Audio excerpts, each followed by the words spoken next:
West Virginia bounces back in classic fashion as they absolutely destroy Mercyhurst by 32 points. It's just what the doctor ordered for Ross Hodge and crew.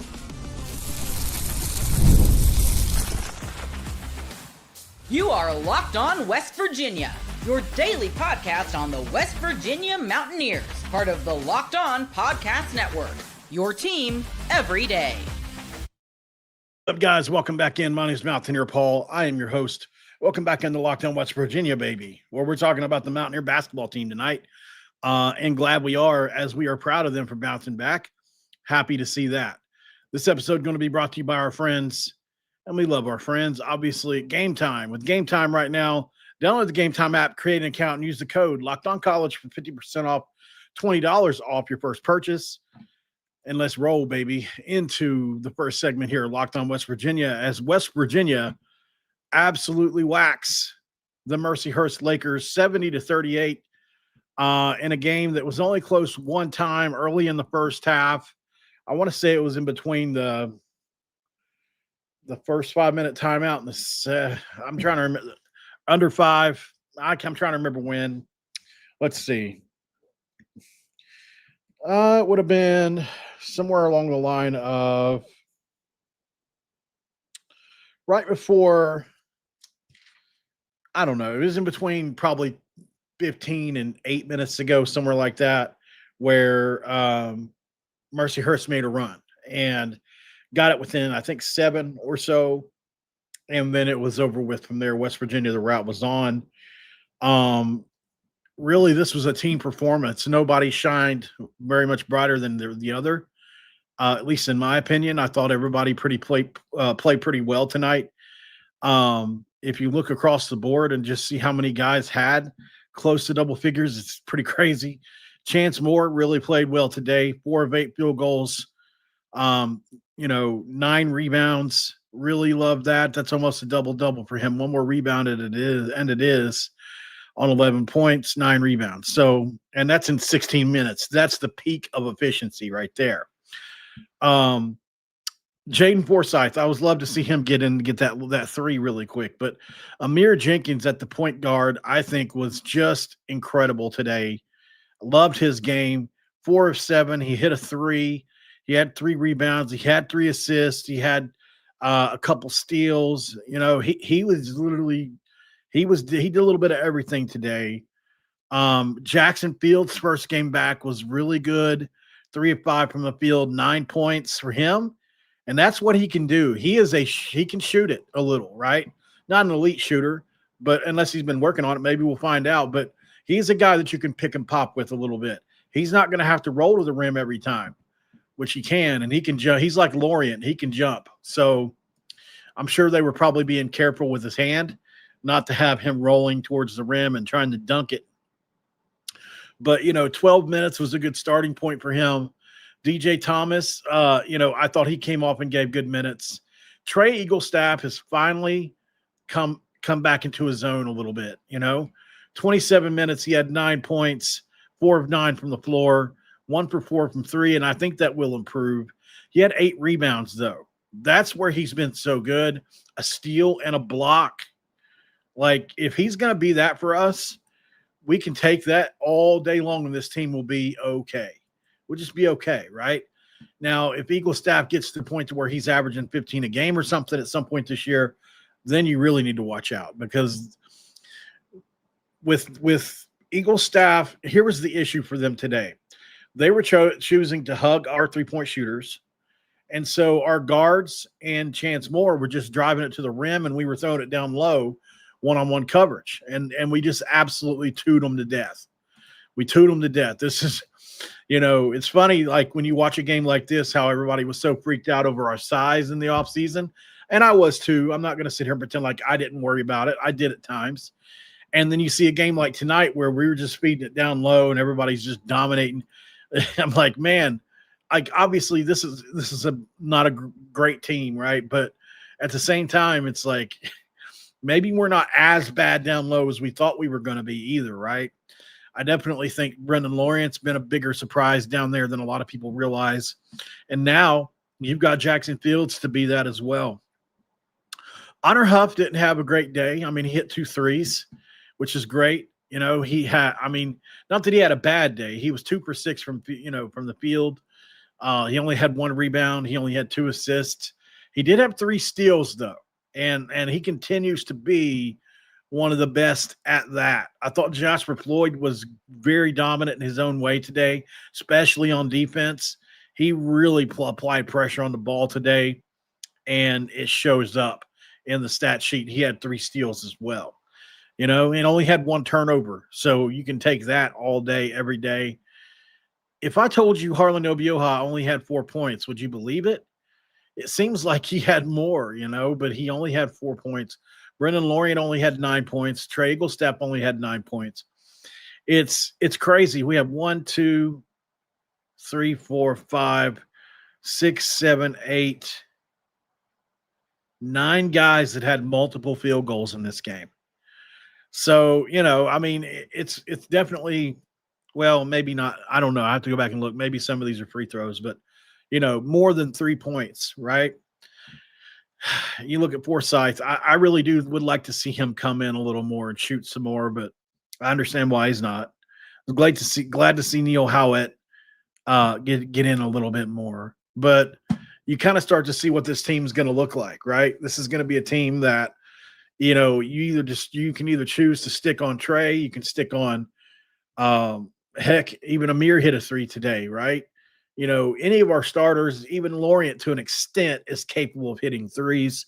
Jackson Fields can too if he decides, if he's in there. He's not a starter, but so, Amir Jenkins and Jasper Floyd and like we said, Chance Moore are going to get to the rack that way. And that's kind of how this offense is kind of set up a little bit for now. But, I kind of had a play-by-play going on here, and I've got a bunch of stuff written down. As you can see, I make a lot of notes when it's chicken scratch, but I make a lot of notes whenever I'm watching the games just to kind of try to have something to remember. But I remembered it was Obioha early and Lorient early. Lorient had 7 points in the first 5 minutes of the game. It was obvious to me that our rebounding and size was just immense challenge for them today. And we started the game out 14-2, if you'll remember. We were dominant on the glass and dominant on defense. We were dominant on defense is what I remember saying at the time. And then the after 5 timeout, it was kind of like, can we step on the gas? Well, no, we didn't. That's when they made that comeback. But by the time we got to 10 minutes to go in the first half, there were 6 different scorers early on. So that was pretty cool. And then we were 7 of 8 from the field early on as well. And so, and it's the thing, Blunt and company from Mercyhurst were making really tough shots. They've got a couple guys that I think are probably really good. The lefty that they had in Blunt, really good players. The only thing in this game I really have to say that's negative, I suppose, is we still continue to go long stretches without scoring the basketball. That's probably the biggest concern I have for this team right now. Are they going to be able to put runs together when needed? Because there are going to be times when you go cold, but I mean, can you really gut it out and get a run together when you need it? Because a lot of times going cold in games, that's lose you the game. Definitely can lose you the lead. I mean, we almost lost the lead to Mercyhurst today. Overall, we didn't, but there was a time there for about 2 or 3 minutes where it looked like they were about to come all the way back. So, we went back up right before the half. We had an 8-0 run to end it. So by the time halftime came, we were up 17. And then, Chance Moore by that time was eating because they just did not want to give up any threes. And I understand why. Obviously, Honor Huff is, if he gets going, he's kind of the nightmare fuel, if you will, to this team, right? He's the nightmare fuel to other teams, I should say. Nightmare fuel as in their worst nightmare, because once he gets rolling, this team really gets his juices flowing. The crowd gets into it, etc. But it's overall really good team win for the program. And there's a lot to digest with it, considering it's been a week. I think they took the challenge serious from Coach Hodge. They could have came out and been sluggish, but they weren't, right? They really weren't. They came in, they were pretty dominant, and you beat a team that you're better than. And a team that was hanging with Marshall and other D1 teams by 9, I think it was. So to win by 30 plus points in a game that's where it's at. That's what you want to see from this team right now. 70-38 the final.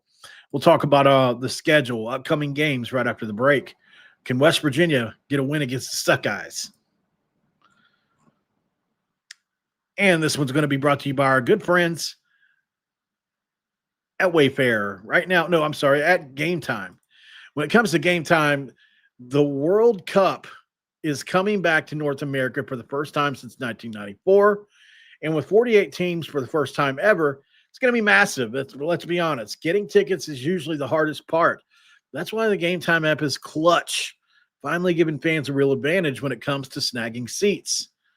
With Game Time, you can track price drops in real time. You can get alerts when the great seats open and buy tickets when the moment they hit the app. It puts the power back in your hands and makes the World Cup realistic instead of impossible. You pull up the app and the layout makes it so simple to scroll through matchups and compare seat views. Pick up a game, tap section, have your seats locked in with minutes. It's really quick process for that. No confusion, no hunting for the fine print. Take the guesswork out of buying World Cup tickets. Add every match, concert, and event with Game Time. Download the Game Time app, create an account, and use the code LOCKEDONCollege for $20 off your first purchase where the terms apply. Again, download the app, make an account, and use code LOCKEDONCollege for $20 off where you can swipe, tap, ticket, go, Game Time. And you can ask yourself the question of all questions. What time is it? It's game time.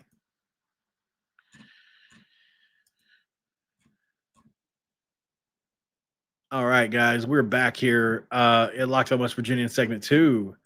Thank you so much for joining in as we dive into the West Virginia basketball post game here and talking about the upcoming games for this team. Obviously, you've got Coppin State on Wednesday, a team that is not very good. Last I checked last week, I think they had 1 or 2 wins. Looks like they just won on Tuesday that's 5 days ago, over Ryder. They lost to VCU by almost 60. Good Lord. So this should be another team. They're playing Loyola, Maryland, today at 6. So, probably ESPNU, you could probably ESPN app, you could probably get a little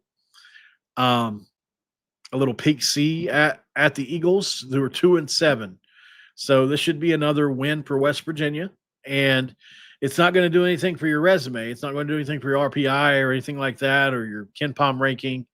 But it is going to give you another win, which is what we needed coming out of the South Carolina tournament. And so then you can get to Wake Forest, who is probably going to have revenge on their mind under Steve Forbes because of the way West Virginia beat them last year in the secret scrimmage. I guarantee you that's going to be brought up. Don't know if they have any returning starters on that team. I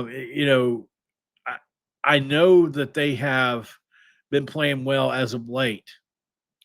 They almost beat Texas Tech.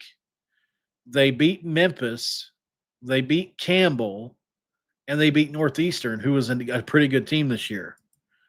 And so they're 6-2 on the year.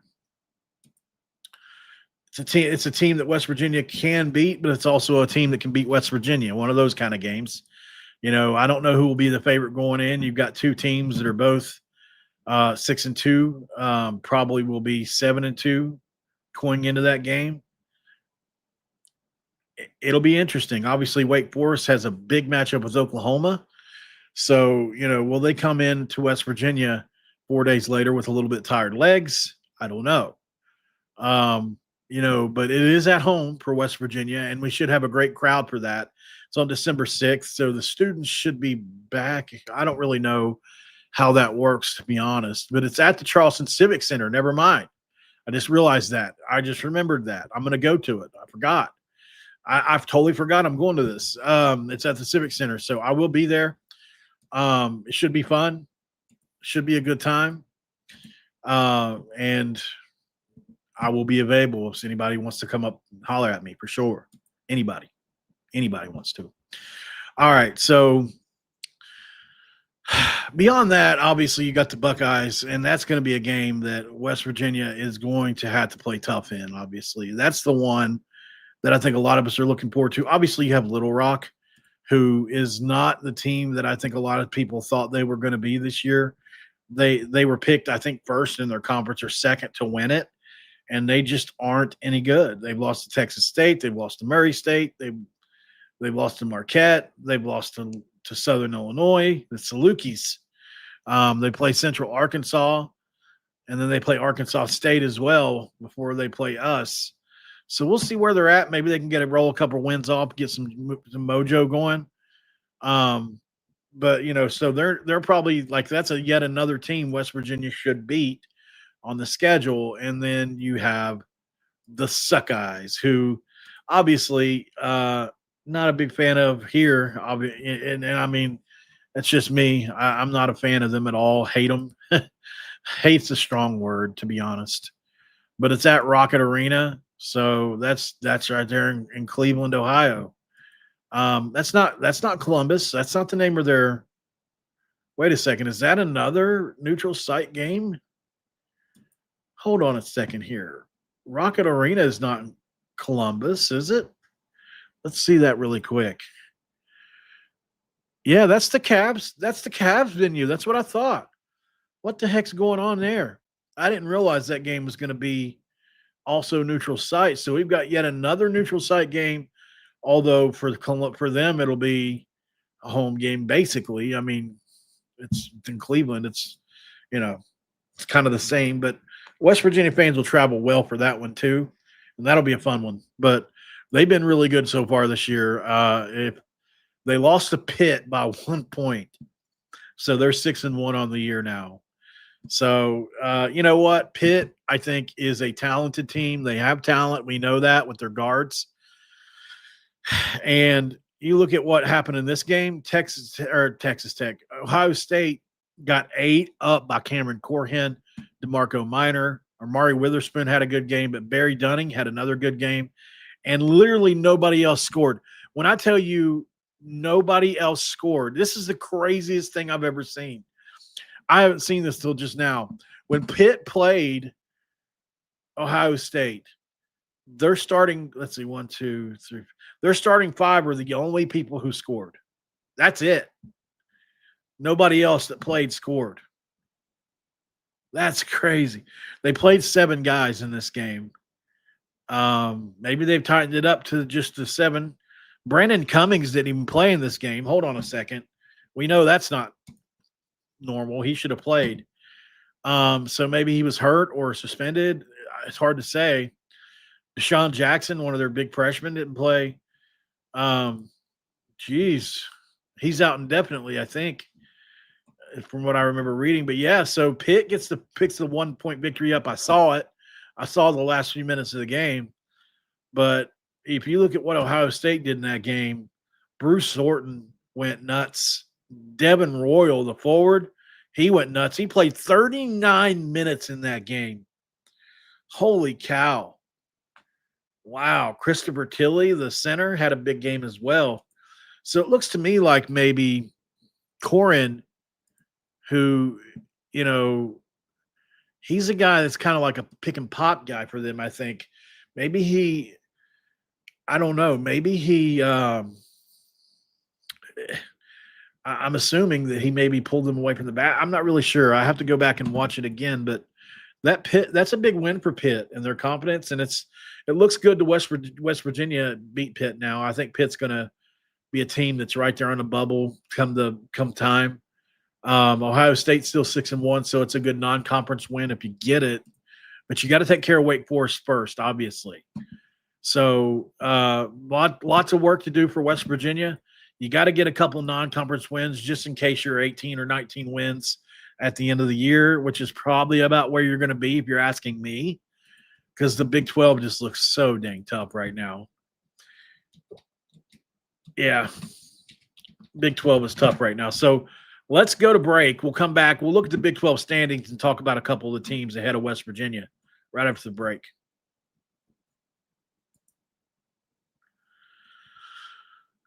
And we're here back on Locked On West Virginia with Omaha Steaks. You guys like steaks. I like steaks. The holidays always make it feel a little easier when you already know the perfect gift, and Omaha Steaks makes it almost too simple. Whether you're treating yourself this season or sending something memorable to family and friends, Omaha Steaks delivers handcrafted perfection right to their door. And this week is the best time to jump in because their cyber sale is here and the deals are kind of huge. If you didn't know, the quality is exactly what you're hoping for. I promise. So incredible tender steaks, right? Rich flavor, and you can do what you want with them. They're really good beef and noodles, steak, whatever you want. They have their meals that make hosting or a weeknight cookout really easy for you. And you can save big on those unforgettable deals with Omaha Steaks. Visit omahasteaks.com for 50% off site-wide and 20% off select favorites during their cyber sale. There's also an additional $35 off, and when you use the promo code college at checkout, that's omahasteaks.com, promo code college. Terms apply. See site for details.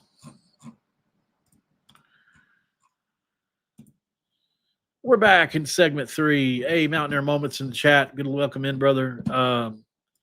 Pretty. Hope everybody's doing well. Yeah, I mean, getting excited over what's ridiculous. People like that, man, they just can't make anybody happy, can they? I mean, you have to celebrate the wins no matter how small. When we've been as down bad as we've been as a program at West Virginia over the last few years, I'm never going to scoff at a win. I don't think that anybody's saying that this puts you in Big 12 contention or anything crazy, but certainly this is something to be excited about. I mean, it's a win. I mean, it's just how I feel about it. I mean, it could be worse, man. It could be worse. So the Big 12 standings are as they go here. Let's see. It's not letting me scroll. There we go. Hold on a second here. It's not letting me scroll the Big 12 standings. Why? Okay, well, we'll just do this maybe. So basketball. There we go. Men's basketball. All right, so you've got 4 undefeated teams at 7-0. Oklahoma State, which Steve Lutz, second year with them. TJ Otzelberger and Iowa State. You got Arizona, Colorado, all 7-0. I think a lot of people would be surprised to know Colorado is 7-0 right now, but they are. UCF is 7-1. Houston is 7-1. BYU is 6-1. Baylor is 5-1. Arizona State, and then no other team in the league has less than. This is how good the Big 12 is. No team in the league is worse than 5-2. That's the worst team in the league. West Virginia is 6-2. Texas Tech's 5-2. TCU 5-2. Kansas State 5-2. Cincinnati 5-2. Utah 6-2. Kansas is 6-2. Arizona State 6-2. Baylor 5-1. Baylor 5-1. BYU 5-1. Houston 7-1, which was a pretty crazy loss for them. I think it was Tennessee. But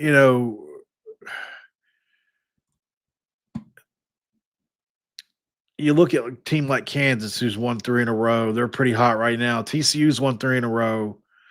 BYU's won 3 in a row since their loss. UCF has won 6 in a row since their opening season loss. Pretty crazy. Obviously, West Virginia, we just won our first one in a row, but we do have a couple teams that have lost some games in a row. We have Arizona State that's lost 1 game in a row after their really hot start. You got Cincinnati that's lost 1 in a row, and you got K-State that's lost 2 in a row. But that's the worst in the league right now. So for right now, Arizona, Colorado, Iowa State, and Oklahoma State have all won 7 in a row and are 7-0. Schedule is obviously dependent on, some things. But, I mean, because if you look at the Oklahoma State schedule, for instance, They've beaten Oral Roberts. They beat Texas A&M, which is a good win. Prairie View A&M, A&M Corpus Christi, South Florida, which is not a bad win. Nichols, which we all know about Nichols. Northwestern is a good win as well. So they actually have some good wins on the resume. They've got Sam Houston, Grand Canyon before Oklahoma, so that'll be a tough game for them. But, just pointing out, like if you look at like what Colorado's done so far, if you look at their schedule yet, Montana State, Eastern Washington, Providence is a great win for them. Alabama State, UC Davis, San Francisco, Washington, so those games aren't – you can see why they're 7-0, I guess is my point. Arizona, who never shies away from big-time ball, is the best team in the country. As Mountaineer Moment will tell you, they beat Florida in Las Vegas. They beat Utah Tech, Northern Arizona. They beat by 50, 45, 50. They beat UCLA. They beat UConn. Like, they're the number one over. They beat Denver by 1 billion. They beat Norfolk State. And they're going to beat Auburn, I would imagine, on 12-6. They're the best team in the league right now, and I don't think that they have a better.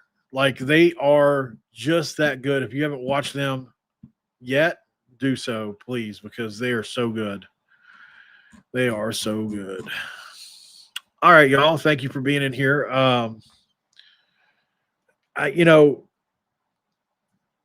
don't even see anybody in here trolling Eric, but I'm sure there probably is. I think you can't really pay attention to trolls all the time. It's just one of those things. There's just too many you can't spar with each and every one of them. They have their lives, and they'll scream to the heavens. They're not jealous for sure, but they are. It's the truth, right? And not just I'm not talking about me necessarily, just in general. Like, there's a reason they're trying to live vicariously through this avatar, right? They're trying to say and do things that they couldn't say if they were themselves. It's just what it is.